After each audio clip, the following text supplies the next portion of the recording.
Hello dear students, welcome to today's video.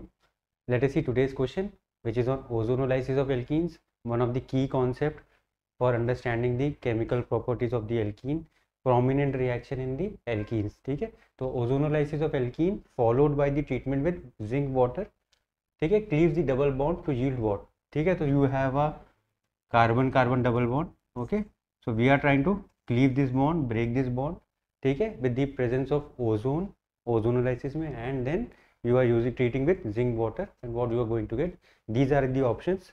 Let us understand the concept पहले फटाफट से, ठीक है, कि what is actually ozonolysis is, how it is going to get what product, okay, after cleavage. तो simple way में ozone gas से हम लोग क्या कराने वाले हैं, डबल बॉन्ड का क्लीवेज कराने वाले हैं. डायरेक्टली एक होमोलाइटिक क्लीवेज होता है, ठीक है, and then you get the product. So generally क्या होता है, it's an oxidative cleavage more prominently. Ozonolysis जब बोलते हैं तो we go for oxidative cleavage, but it can be reductive cleavage also. वो अभी हम समझते हैं. उससे पहले क्या होता है, ओजोन गैस से हम ट्रीट कराते हैं. सो यू होम क्लीव करते हो तो हम लोग क्या करते हैं, एक ऑक्सीजन यहाँ पे आ जाता है, एक ऑक्सीजन यहाँ पे आ जाता है, and you get something like this oxidation happening of the double bond alkene, and you get two products. Okay, so these two products will be your aldehydes or ketones based on what are the alkyl groups. so ये एक आपका oxidative cleavage कहलाता है. definition में भी लिखा हुआ है, oxidative cleavage of carbon carbon double bond using ozone as an oxidizing agent is called as ozonolysis. तो सबसे पहली चीज़ है, हमने जब ozonolysis किया तो हमको क्या होने वाला है, क्लीवेज होगा oxidative, and you will gate some product which will be an oxidative product, aldehydes या ketone upon workup. ठीक है, अब ये कैसे होता है, it happens in two stages. सबसे पहले ओजोन को हम लोग ऐड कराते हैं अपने इसके ऊपर, क्या कहते हैं, एल्कीन के ऊपर, तो यू गेट ओजोनाइड, मोलोजोनाइड बनता है, उसके बाद ओजोनाइड बनता है. This is your intermediate which is formed. अब ये जो ओजोनाइड बनता है, इसको हम लोग क्या कर सकते हैं, तीन तरीके से ट्रीट करके तीन डिफरेंट कैटेगरी के प्रोडक्ट्स बना सकते हैं. First can be reductive workup, second one can be reductive workup using strong reducing agent. This is reductive workup using mild reducing agent, and the third is oxidative workup. These are very very important. ये point आपको बहुत importantly समझना है कि वहाँ पर जो arrow के अंदर ओजोन के बाद जो नेक्स्ट पॉइंट या स्टेप 2 पे लिखा है, तो वो क्या लिखा हुआ है.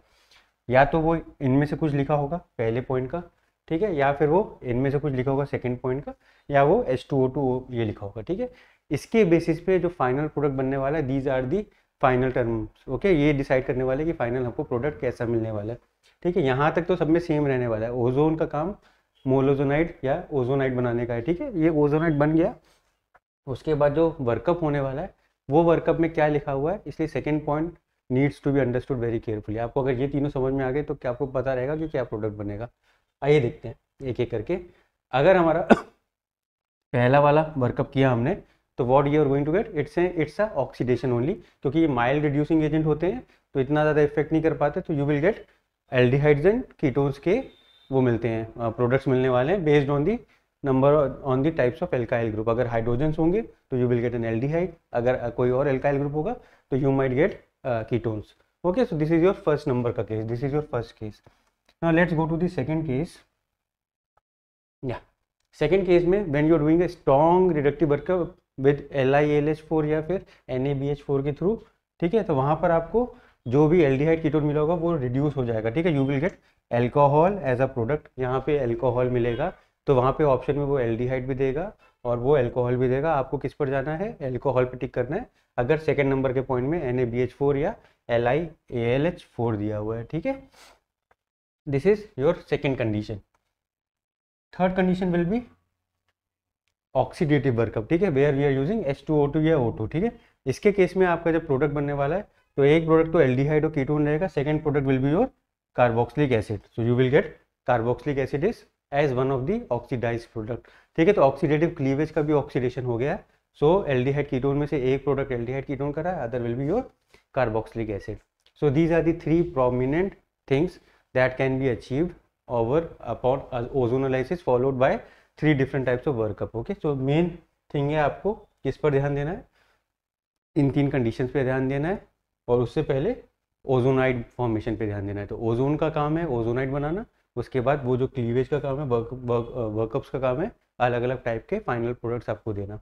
सो this is all about your ozonolysis, very important reaction. Getting back to the question, यहाँ पर हमको जिंक दिया हुआ है, तो हमने क्या किया, पहले ओजोन पास किया, उसके बाद हमने जिंक किया।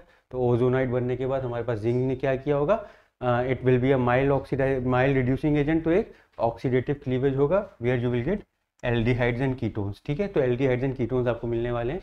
एल्कोहल्स मिलता अगर ऑप्शन में NaBH4 दिया होता या LiAlH4 दिया होता। कार्बोक्सिलिक एसिड तब मिलता जब यहाँ पर H2O2 दिया होता। ठीक है, तो option number C will be the right answer for this question. I hope ये वाला कॉन्सेप्ट बहुत क्लियर हो गया होगा आपको।